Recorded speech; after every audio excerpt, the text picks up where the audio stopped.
I want to begin today by thanking Reverend Dr. Susan Eagle, who's the minister at Grace United Church in Barrie, for being willing to speak with us today about her experiences at the Oka Resistance.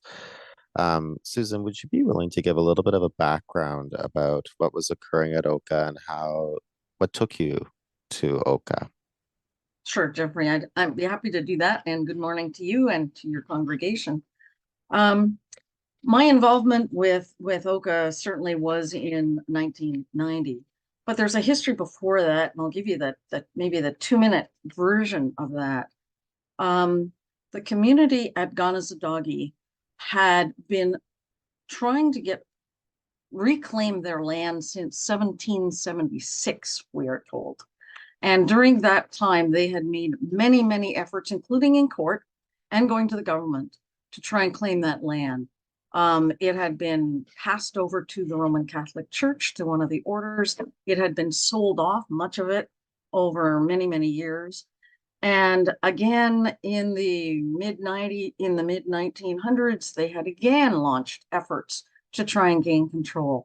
By the time 1990 came along, they were down to just a settlement, some woods, and a cemetery. And leading up to 1990, the mayor of Oka, the nearby village, decided that that land, the woods and the cemetery, were going to get turned into an expanded golf course. And that was the last straw for the community. They were down to the last bit of land. They still had claims, unsettled claims for the land, and this was the last straw. So on July the 11th, they set up a barricade. Bulldozers had already been in and started to bulldoze the woods. They set up a barricade to just say no more, no more access to our land until there's some kind of a settlement about who owns it and who has control of it. It was at that point that the SQ moved on the community on July 11th. There was a corporal, a LeMay, who was killed, and it was a failed attempt by the SQ to take down the barricade. After that, 3 barricades went up. And I can say a little more about that in a minute. But my involvement started when the community asked both the United Church and the Anglican Church to provide clergy who would go in and be with the community on the inside of the barricade to provide support and pastoral care. And when I was a general counsel that summer, the Montreal Presbytery was getting a little tired of trying to rotate clergy on a daily basis in behind the barricade. So there was a reach out to general council commissioners to ask if we would go. So 2 of us decided we would go when general council finished for a 24-hour visit behind the barricade. By then, there were 3 barricades up. The community barricade was up. After the failed attempt, the SQ put up a barricade around the community. And then the army came in a little later and they put up a barricade around the community. So 3 barricades barricading in a small community of Indigenous people. We had to be cleared by the SQ and the army to go in. But since the request had come from the community, they were accommodating that. But as we made arrangements to join, to go through the barricade, we heard that we were the last 2 clergy who were going to be allowed in. The other 2 had come out, we were to go in, and when we came out, there would be no more clergy allowed in. We were concerned about that. And when we got inside the community, we discovered they were too, because they believed that meant that the military were about to move on the barricades again and take down the barricade. So that's how I got involved, and that's how I ended up staying rather a longer time than had been planned. Thank you for sharing that piece of history. It's interesting. This past week, I watched the documentary about this time, and something that I was noticing was the tensions that were existing that I didn't know growing up. Growing up, I saw the picture of the Indigenous person and the military person, and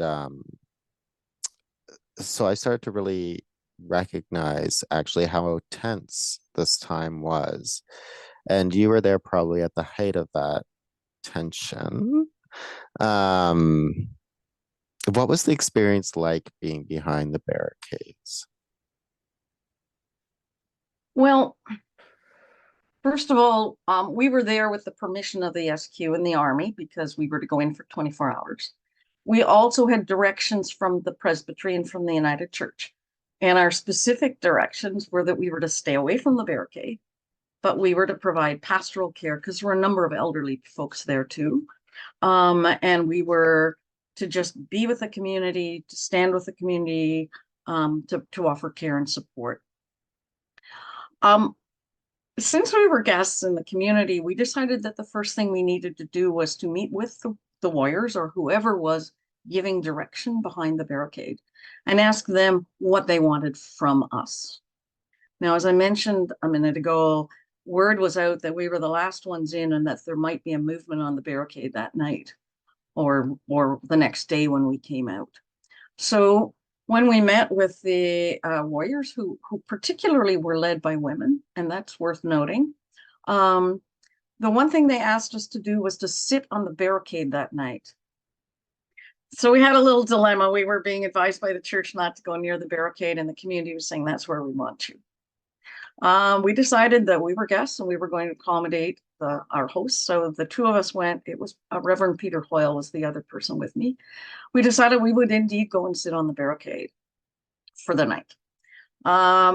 Ironically, the community, who were very tired, all went home and slept that night very well because they told us later that they anticipated that nobody would move on the barricade with two white clergy sitting on the barricade. But we didn't know what to expect, and we were literally looking at tanks and guns, and there were bright lights being shone up the hill and through into the community. There were helicopters hovering overhead most of the time. There was certainly a sense of surveillance all around, but we sat on the barricade for the night. The next morning, we were so grateful that we had survived the night on the barricade that we sat down and had a prayer circle just inside the barricade with a number of the Indigenous people. That's how my congregation found out I was behind the barricade, because I was technically still on holidays, but it showed up on the front page of the Globe and Mail. So clergy on the barricade. In terms of the tension, yes, the amount of harassment by military personnel and helicopters and lights and sound and tank movement. In fact, there were 4,000 military that were brought into the area, almost as many as went to the Persian Gulf War. It was a huge mobilization of military plus the SQ. And like I said, there were 3 barricades. So anyone who wanted to go out and get groceries or get medicine had a huge problem to try and go out and also worried they might not be allowed back in because there was great pressure to take people out of the community, to diminish the number of people who as we figured would be witnesses to whatever military action might get taken. So yes, there was a lot of tension. The community itself was prepared to do what it needed to defend itself, but they were not aggressive. It's one of the misnomers, I think, in the news coverage of the time. That famous picture of the military person facing off with the warrior. We thought there could be an explosion at any moment of folks. But it didn't happen. It didn't happen because the community was pretty interested in not having any violence. I didn't know if I would come home from that. Honestly, sitting day after day with that military sense and the willingness of particularly the SQ to go in and just knock heads around meant that at any moment some misstep by the community might mean that there would be that kind of violence. And maybe one thing I can mention too, the community was also clearing who came into the community, not just the SQ and the Army. During that time, there was the local bootlegger from the local community managed to find his way into the community and was selling booze to young warriors. He couldn't have cleared the SQ and the Army barricade without some knowledge that he was coming in. And again, there were a couple of incidents of young warriors who consumed alcohol shortly after that. Community was very concerned about that. They got him back out of the community. But again, there was a suspicion that there was an effort to try and provoke something so that there would be a justification for the military and the SQ to move in. You bring up something that really struck me in watching the documentary, actually, um, about the community. One of the things that that is shown in this documentary was when people were older, elderly people were leaving the community for safety, and the fact that rocks and things are being thrown at their cars, so much so that one gentleman after that experience from the community had a heart attack, and another experienced a giant rock hit his chest and had damage on his chest from that. And I'm just wondering, as you were present in this place and space and offering pastoral care, there must have been a real tension just for the community itself to try to stay safe, but also have the world know their story. We just before this interview will be shown at the church, we are um our anthem is the words of Desmond Tutu in response to this. And so I'm just wondering, how did the community stay together so strongly throughout it, I guess? Well, that's a good question, Jeffrey. There was no question that the community was together.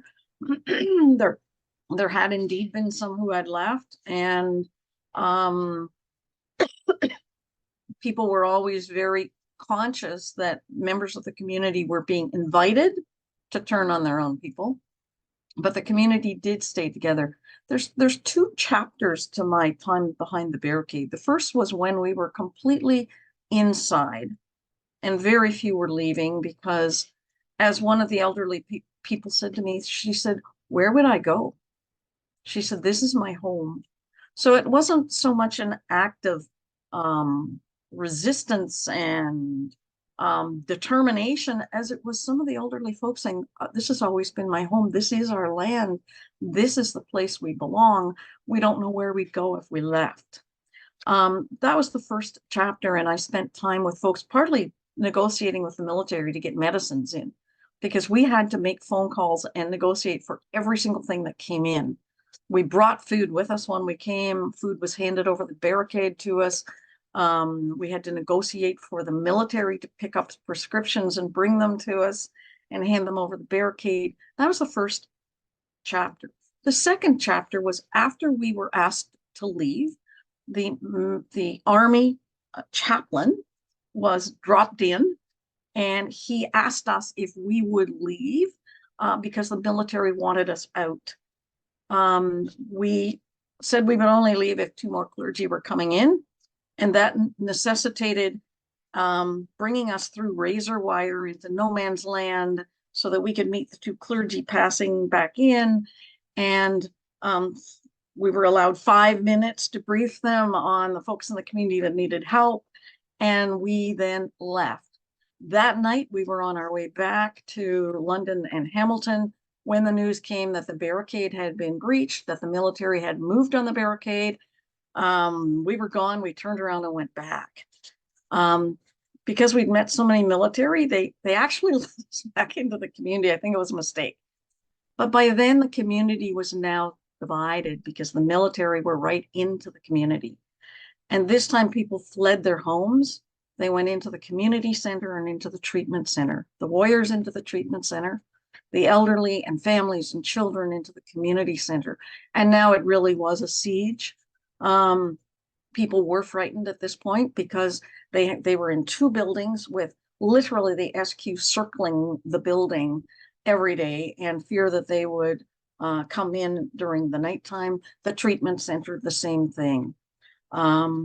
That was when people really were very apprehensive about their own well-being and the state of their own health. We watched an SQ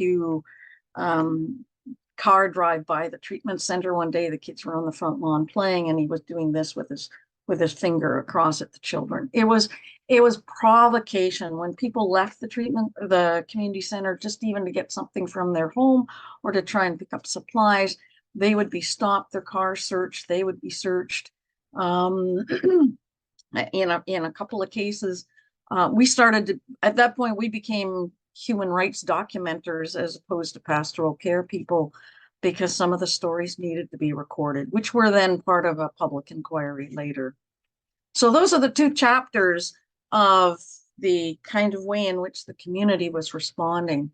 At the point at which they went into the community center, they did not want to leave and take their chances. And we were there watching the television as some of the elderly people left Ganawagi. And that's when the stoning happened of cars and a man died. Um, and some of the folks turned to me and said, as you know, I was very conscious of being one of the few white people at that point, one of the settlers. And they said, is it any wonder that we are sometimes suspicious of you people? and and and yet they still embraced us as people of the church, as people of community, as people who were spiritual, who were there to support them. And it was humbling. There's no other word for it. It was humbling to be still embraced by that community, given what we saw our own people doing outside those barricades. Wow. Yeah. As you're talking, today we are utilizing a college treat the words of solidarity as opposed to sort of reconciliation or something like that for today's service. And I'm just wondering, I can tell it would shift or it would change or it would develop your understanding of right relationships, but how did it do that for you? How did it sort of raise your own awareness, your own reality of Indigenous people in Canada and North America? Well, one thing it did um, was it caused me to reconsider Canadian history totally. I'd been a history major before I went into theology and had not paid a lot of attention to what was happening with Indigenous people during that time. I had become more aware working in the church and the apology that had happened, et cetera, et cetera, et cetera. But to go back and look at the horrors of our own history, um, first of all, for the first 3 days we were behind the barricade, not much was happening outside the barricade except this growing tension. So we spent time with the spiritual leader, John Cree, who gave us just a wonderful history of Indigenous culture, Indigenous beliefs, Indigenous stories. So I had that to set against the way Indigenous people were being portrayed in the media and by Canadian history and by government and by government policies. And the two realities couldn't have been further apart, including the ongoing way in which the media and military were portraying the Indigenous people at Kanesatake as being violent and, et cetera, et cetera. Nothing could be further from the truth. The other thing it helped me to do was I was working as an outreach worker then with low income folks in the community. And it really helped me to go back with the story of how the community came together to to resist and to persist. They drew strength from each other. They drew strength from their history and stories. They drew strength from humor. Um, at one point, knowing that all the telephones were bugged, um, they put out a story that there were divers going down to cross the river, and knowing that the military were out monitoring the river that night, there was just all this activity out on the river with surveillance. And the community just sat there and laughed. The bright lights that were being shone up into the community, they went and dug out every mirror they had and posted it on the barricade to flash the light back at folks. And so the solidarity was also this sense of this deep, deep sense of being together and having a just cause. There was no doubt in their mind that this was their land and that at some point the rest of us were going to realize it. Thank you so much for taking this time to share with us your story and your experience as well. I'm grateful. And thank you, Reverend Dr. Eagle, for all that you've done. And Jeffrey, one last thing I want to share. You can't see it very well, but I am wearing a necklace that has two silver eagle feathers on it.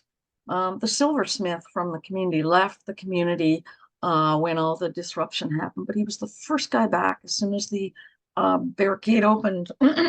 He made these two silver eagle feathers and presented them to me as a thanks from the community for having been there and been part of the risk and the story.